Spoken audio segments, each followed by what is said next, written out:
Next, I would like to reference a sheet on Wagner's travels. This is a really good diagram that shows his travels from 1826 to 1883. You can see this is very similar to one that we used in class at the beginning of the semester. This is one that I would have handed out to the students, and it visually shows how the places that he visited, as many as 5 to 10 times. Also, the key cities that he lived in: Beirut, Dresden, Leipzig, Lucerne, and Zurich. And it explains at the bottom, it says where he traveled, especially in Italy, Austria, France, Czechoslovakia, and Switzerland. So this is a good reference to the topic of his geographical inspiration. Wagner's carefully recorded mobility makes it possible to identify certain reference points, especially between 1839 and 1864. Financial straits extended his travels throughout much of Europe. He visited St. Petersburg, Moscow, Paris, Vienna, Budapest, Berlin, London, Milan, Venice, and Palermo well before railroads were even in place. Even after 1864, traveling continued to provide scenic inspirations for his works, as did the cathedral in Siena, Tuscany, for Parsifal. It is well known that Wagner, when conceptualizing the set designs, was inspired by this cathedral and the Grail temple scenes, and by the gardens at the Palazzo Raffaello in Ravello for Kleinsor's Magic Garden. Now I will play a scene from Parsifal, Act 3, which will show the gardens and the cathedral. I'm going to start with the scene. The excerpt that I found is really beautiful. It looks like the floor of the opera hall is covered in grass. And then we will move forward to the Holy Grail cathedral scene.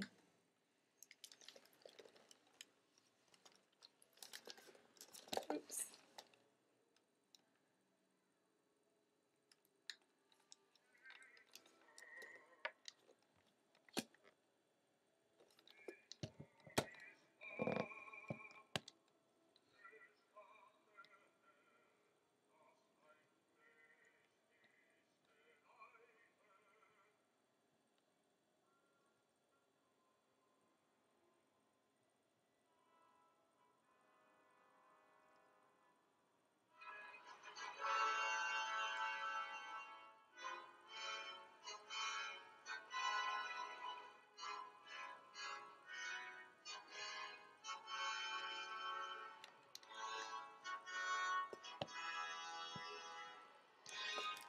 Now as I transition the scene, I'm going to move it forward a little bit.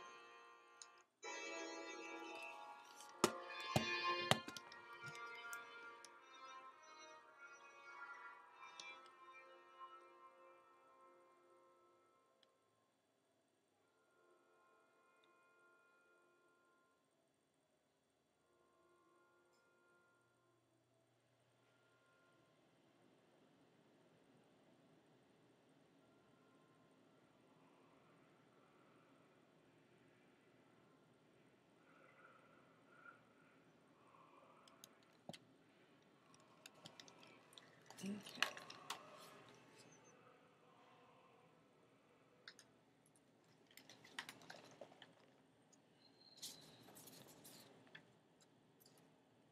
From carriage to stage is a journey from reality to fantasy. This fusion of fantasy and physical reality was something that occupied his attention off and on throughout his life. It did have an impact on Wagner's compositional style and the nature of his librettos, as it inspired storylines, settings, scenery, and even the music. Wagner was his own librettist. He was explicit about stage setting, scenery, and place. He engaged specific artists to refine his sketches into paintings or props that projected landscapes compatible with the myth and action on stage. Actors were placed on stage to reflect an aesthetic coordination of setting and action. An added problem for Wagner was the sheer magnitude of his productions, which had to be compressed to fit on the normal operatic stage. Wagner's imaging of nature led to stage models that realized his artistic fantasy. His stage instructions were always detailed and specific. For instance, the fragmented rock formations form much of the scenic background for Die Valkyrie.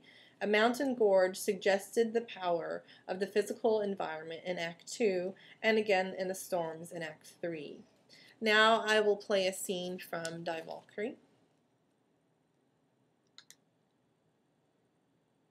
where you can clearly see some of these rock formations.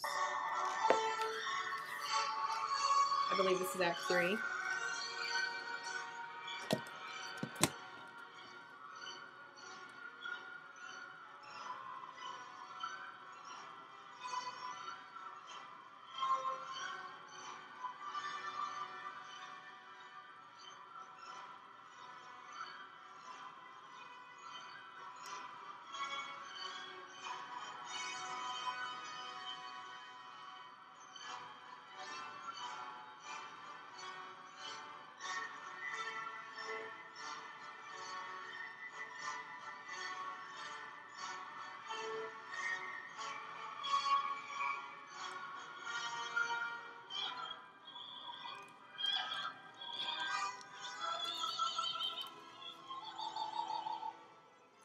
Sometimes I think of this music when I'm trying to get everything done around my house. It inspires me. Also, the ring is set near where Wagner once resided in Beibrich, toward the middle of the Rhine Valley. From long local hikes, he knew the lay of the land before he scripted the scores. All four operas sorry. All four operas are set in this area, which is dotted with castles, fortresses, and notable rock formations. Shaped by weathering and water erosion, these formations include river bluffs, steep escarpments, and floodplains that vary significantly in width. The artist-environment link is unmistakable in the stage scenery of Wagner's major operas. There's no doubt that Wagner consistently fused the fantasy of his operas with the physical reality he came to know and love. Thank you.